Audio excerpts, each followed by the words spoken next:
પાટણમાં દશનામ ગોસ્વામી મહામંડળ દ્વારા આવેદનપત્ર આપવામાં આવ્યું. પાટણ જિલ્લા સમાહર્તાનું આપ્યું આવેદનપત્ર.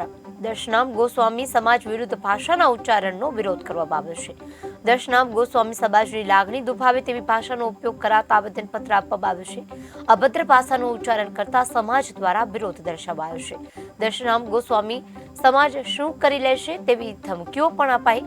દશનામ સમાજ પહોંચ્યો પાટણ જિલ્લા કલેક્ટર કચેરી અને મુખ્યમંત્રી તેમજ ગૃહમંત્રી સહિતના કલેક્ટર દ્વારા આવેદનપત્ર આપી વિરોધ નોંધાવ્યો. 22 નવેમ્બરના રોજ જગદીશપુરી બાપુ થળીમઠ દેવલોક પામ્યા હતા અને એમની જગ્યાએ અલગ મંતના બેસાડી કોઈ સમાજની પરવાનગી નથી લીધી અને એમના મન ફાવે એમ એમને મંત બેસાડી દીધા હતા.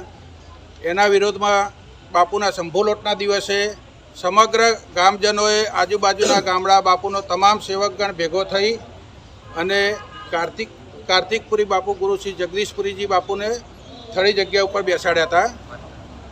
એના વિરોધમાં બાપુએ દેવદરબાર બાપુએ અભદ્ર શબ્દોમાં જે વિડીયો મૂક્યો એના વિરોધ કરવા માટે અમે અહીંયા કલેક્ટર સાહેબની ઓફિસમાં પાટણ જિલ્લો સમગ્ર આવેદનપત્ર આપવા આવ્યા છીએ અને સરકાર આના વિરોધમાં કાયદેસરની કાર્યવાહી કરે એવી સમાજની ઉગ્ર માંગ છે.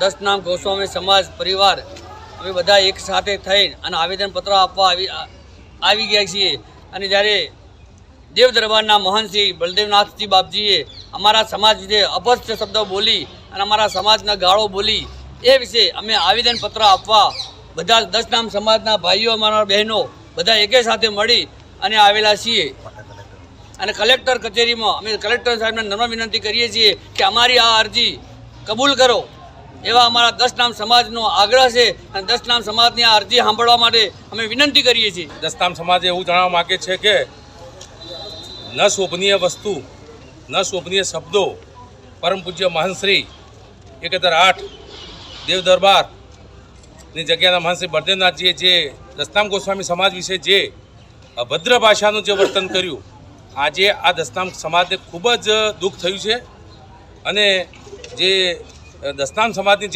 જે લોકોને જે આખા ગુજરાતમાં જેની લાગણી છે એ બધા જ આજે દરેક જિલ્લામાં તાલુકામાં સ્ટેટમાં દરેક જગ્યાએ આવેદનપત્ર માટેની તૈયારીઓ બતાવી છે અને અમે આજે અમારા આ આવેદનપત્રના ભાગરૂપે અમે પાટણ જિલ્લાના દરેક વાસીઓ અહીંયા પાટણ જિલ્લા કલેક્ટર સાહેબશ્રીના અહીંયા ઓફિસે અમે આજે બધા એકત્ર થઈ અને આજે આવેદનપત્રમાં આપવા માટે આવ્યા છીએ.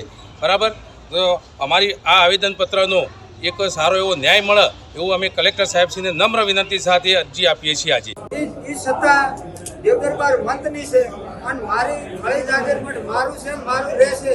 આકાશ ને પાતાળ એક થઈ જશે તો ઘરબારી પાવાનું કોઈ પણ આમાં પછી લાગવાનું અને એમનો કોઈ ઇલાજ હોય કોઈ કાગળ લાગે કોઈ પુરાવો લાગે તો ચાલો દેવદરબાર સુધી એમને આપી દેવું. તમારું બાવાનું આમાં છે શું મને એ પહેલું તો તમે ખબર પાડો. કેમ કે હરિપુરી મહારાજ જ્યારે મણિપુરી દેવ થઈ ગયા એ વખતે હરિપુરીને દેવદરબારથી મેળવામાં આવેલા છે. બાકી આજે દેવદરબારનું છે અને દેવદરબારનું જ રહેવાનું છે. એ ઊંચાથી નેચે પડે તો કોઈ દાડો એમનું કોઈ થવાનું તો નથી. મારો બિહારેલો બંધ આ સુધી કોઈ એવું નથી બનવાનું કે હટાઈ શકે કોઈ. અને બાવામાં તાકાત હોય આજે મેદાનમાં થાય.